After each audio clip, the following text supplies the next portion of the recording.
বাহ, একেবারে ঠিক জায়গায় এসে পড়েছি দেখছি। কেড়ে নিলা, ভেতরে কত সোনাদানা পেলে। একা একা সব হজম করার মতলব ছিল, তাই না? তোমরা এখান থেকে চলে যাও। তোমরা যে ভাবছো ভেতরে তেমন কিছুই নেই। ওসব চালাককে অন্য জায়গায় দেখাস। আমরা সব জানি ভেতরে রাজার ভান্ডার আছে। ভালোই ভালো আমাদের ভেতরে যেতে দে, না হলে তোর আর তোর এই সাদা বিড়ালটার কপালে ধক্ক আছে। বুড়ি ভাই, আপনার চোখ দেখেছেন? যেন আমাদের জমিয়ে ফেলবে বলে মনে হচ্ছে। চলুন ফিরে যাই। চুপ কর ভিতর ডিম। দুটো মশাল ওর চোখের সামনে ধর, দেখবি কেমন লেজ গুটিয়ে পালায়। প্রথম জব্বার, তোরা এগো। খবরদার, ওর কোনো ক্ষতি করার চেষ্টা করবে না। আমি শেষবারের মতো বলছি, ফিরে যাও। এটা কোনো সাধারণ জায়গা নয়। তোমরা বনকে অপমান করছো। পরের আবার অপমান? তোর মাথা খারাপ হয়ে গেছে নীলা। আমাদের পথ থেকে সর, না হলে তোকেও সরাতে বাধ্য হব।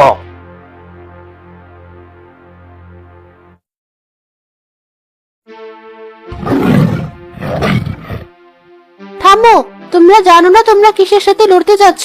এই শক্তি তোমাদের ধ্বংস করে দেবে। অনেক হয়েছে তোর জ্ঞান দেওয়া। আজ তোদের একদিন কি আমার একদিন। ফরিদ অস্ত্র হাতে এগোতে যাওয়ার মুহূর্তে গুহার ভেতর থেকে সে তীব্র নীল আলোক রশ্মি বেরিয়ে আসে। পুরো জঙ্গল কেঁপে ওঠে। একটা দমকা হাওয়া এসে ফরিদের দলের মশাল নিভিয়ে দেয়। গাছপালাগুলো এমন ভাবে দুলতে থাকে যেন এক ভয়ঙ্কর ঝড় শুরু হয়েছে। একই হচ্ছে। আকাশ তো পরিষ্কার ছিল, এত জোর কোথেকে এলো? ফরিদ ভাই পালাও, এটা জাদু। মতিন চাচা ঠিকই বলেছিলেন, বন কেড়ে গেছে, আমরা মরে যাব।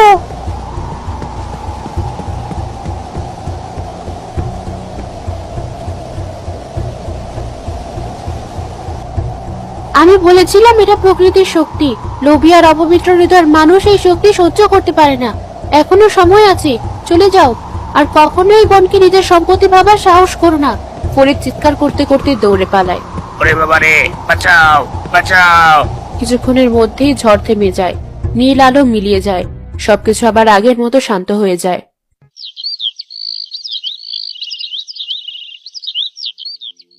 গ্রামের সবাই কালকের ঘটনা নিয়ে কথা বলছে।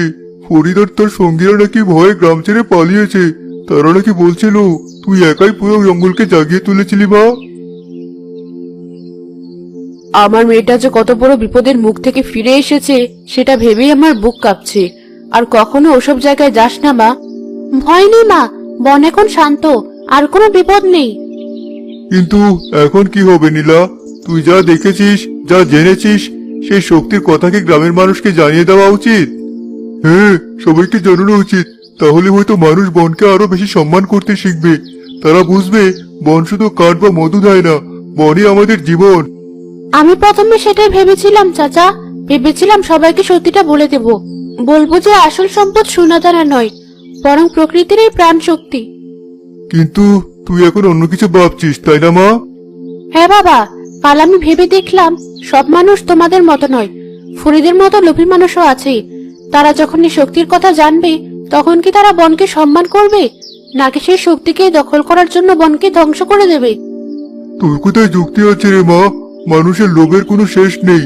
তারা হয়তো এই শক্তিকে নিজেদের খারাপ কাজে লাগানোর চেষ্টা করবে। ঠিক তাই, এই রহস্য যদি সবার সামনে আসে, তাহলে এই বন আর শান্ত থাকবে না। বাইরে দুনিয়ার লোক চলে আসবে। তারা গবেষণা করতে চাইবে, শক্তিটাকে নিয়ন্ত্রণ করতে চাইবে। তখন আমাদের সুন্দর বন একটা যুদ্ধক্ষেত্র হয়ে যাবে। সাদা বাঘটাও আর নিরাপদে থাকতে পারবে না। তাহলে তুই কি সিদ্ধান্ত নিয়েছিস মা? আমি সিদ্ধান্ত নিয়েছি এই রহস্য গোপনই থাকবে। এটা বনের রহস্য, বনের কাছেই থাকা উচিত। আমি এর রক্ষক হিসেবে থাকবো। সাদা বাঘটা আমাকে যে দায়িত্ব দিয়েছে, আমি তা পালন করব। আমি তোর এই সিদ্ধান্তের সাথে সম্পূর্ণ একমত। তুই শুধু আমার মেয়ে না, তুই এই পুরো সুন্দরবনের মেয়ে।